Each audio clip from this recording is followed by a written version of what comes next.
I've not been to see a doctor since I had a retirement physical in 2004. So why is it that at the end of any year, my insurance premium is not rolled over to the next year?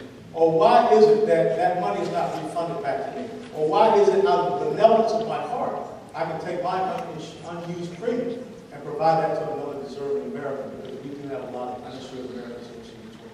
All right, thank you, Mr. Klein. Thank you, and if I could just, I don't know why, going back to the last question, you seem to think that this was in the Constitution. You can't go back. You have to I think that's...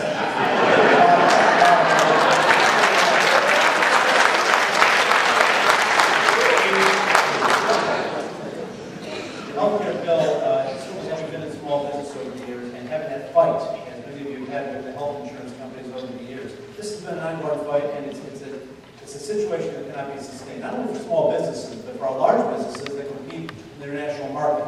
You can't add this premium on to every product you make and try to sell it worldwide, when other countries have a different system, which is providing an incorporated expense into that product.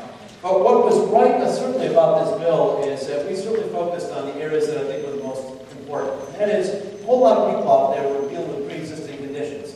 The fact that people were getting canceled when they got sick. The fact that the premiums were going up at an indiscriminate rate. The fact that small businesses should get a tax credit, which many of you aren't even aware of yet, but you need to read up on it. You get a tax credit, not just a deduction, but a tax credit. I think that's a great way of encouraging to offset the cost of health insurance, which right now you don't have. We also have businesses, which I've supported for years, giving them the chance as small businesses to pool their purchasing power and come together for a lower price. You know, two employees at 50 and 10, you can get it to a large mass, they can compete and get the same price as IBM that buys for 100,000 lives. For Medicare, I fought for years and got incorporated into this bill, elimination of the donut hole as a prescription drug cost. It's a huge cost. Many people I've spoken to over the years have had to make a choice between paying for prescription drugs and paying their premiums. So we fixed that problem. But at the end of the day, you know, Mr. West and some of the friends that he has in Washington, they're talking about repeal. Okay? And we'll just pick and choose. We'll get a pre-existing condition. We'll say we'll keep that one. Well, there's a cost to that. That's why it's a big, complicated issue that has to be worked through. And the bottom line is this.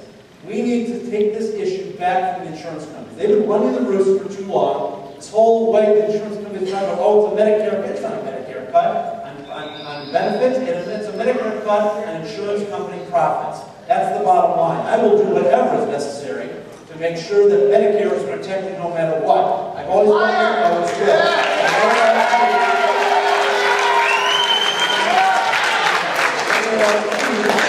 Choking class.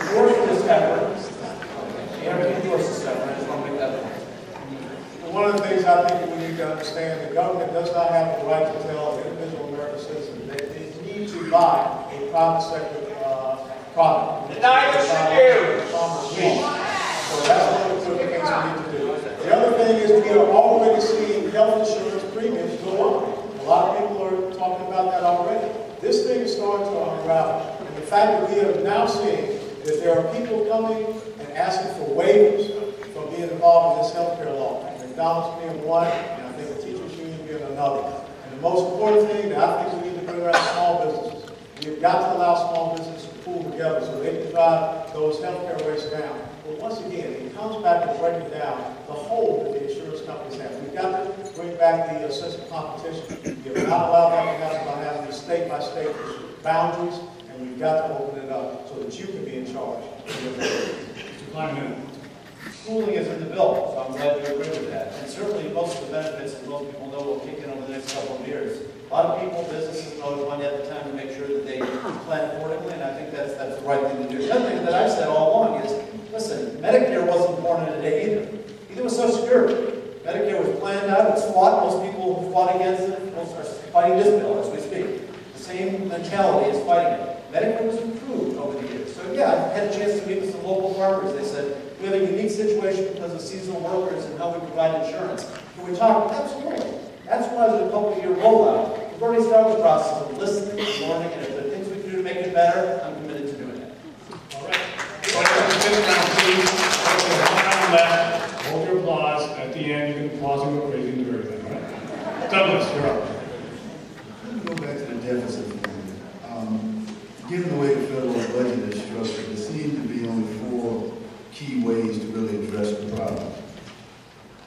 you cut spending in Medicare, Social Security, the military, or you raise taxes?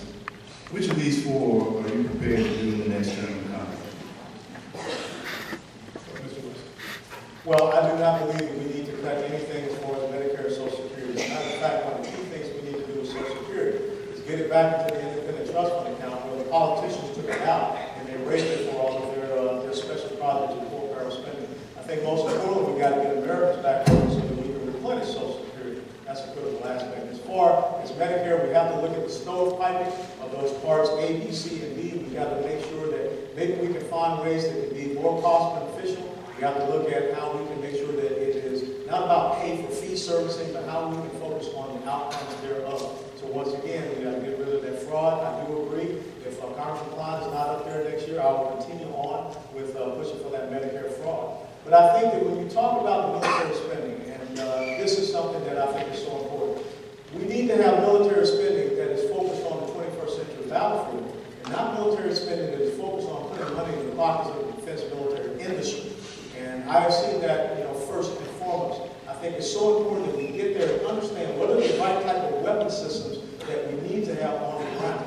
When I went to Iraq back in 2003, I did not have an up-armored Humvee. We did not have a lot of the key weapon systems that are now starting to come into development that help us out. So I think that it's so important that if you have someone that has spent 22 years in the military, that can come in and talk about what are the right and proper weapon systems that we need to have.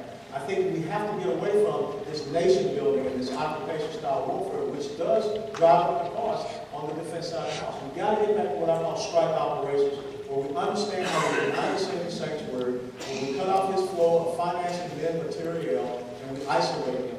And I think that the most important thing is not to raise taxes.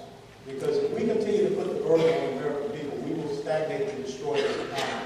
I believe in the American people, and I believe if we put the money back into your pockets, then we will see investment, we will see innovation, we will see ingenuity, we will see the percentage revenues of the GDP increase as they always have. We've got to do something about spending. Okay, Mr. Palmer. Thank you. When it comes to Medicare and Social Security, these are sacrosanct responsibilities because people are paying into them the whole life. You pay into them. Every time you get a paycheck, you're paying into them.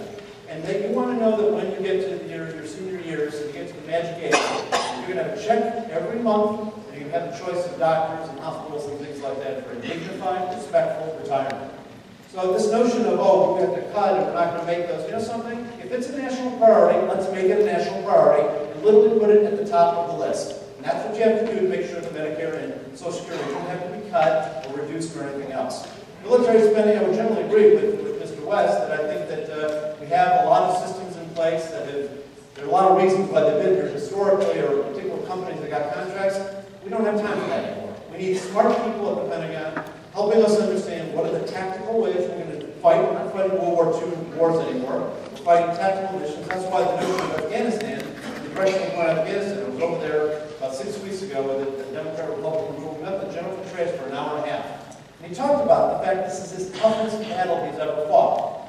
And it's complicated for a lot of reasons you've read about. But the reality is, I asked him specifically, what about how would we define victory in Afghanistan? What about the fact that it doesn't take a whole country to plan a terrorist attack? It probably takes the size of Palm Beach County or something smaller in a territory to do this, probably a lot smaller than that. What's to say that these terrorists don't go to Somalia or Yemen, which a lot of them already are, and perpetrate these horrendous acts against the United States? The answer is they are in other places as well. So I think we need to be a lot more tactical. Let the terrorists know, those threats against us know, that we will do whatever is necessary. If we find you in a specific area, we will come in and wipe you out with overwhelming force. That's the kind of approach I think we need to take. Right, Mr. West.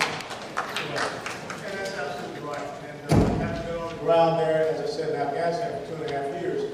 You have to get away from occupation-style warfare. The problem that we have right now is the denying of understanding who the enemy is and focusing on things outside of establishing a security situation first and foremost. And that is why we've seen such enormous spending on the defense side of the house, because we have not been enemy-oriented and enemy-focused. We have been more so nation-building focused, which is not really the best thing for the best use of our military. So we've got to get away from that. But I think, once again, the most important thing in the 112th